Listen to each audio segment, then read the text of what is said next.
عرض سلام خدمت همه وطندارای نازنین. خدا کنه که جور صحتمند باشید.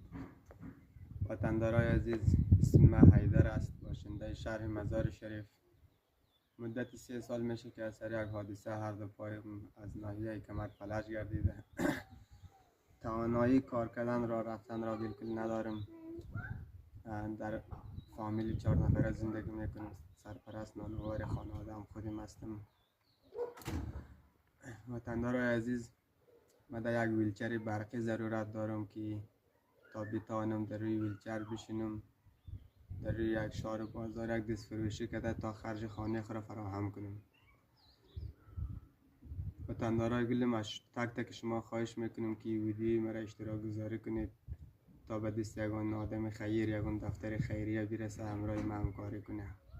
کسایی که همراه همکاری میکنه در شماره به تماشا 077 555 0295.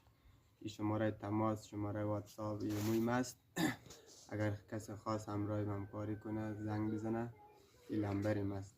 لطفا خواهش میکنم از شما این ویدیو مرا اشتراک گذاری کنید تا به دستی یگان خیر، یگان دفتر خیریه برسه که همراه من همکاری صورت بگیره. تشکر است.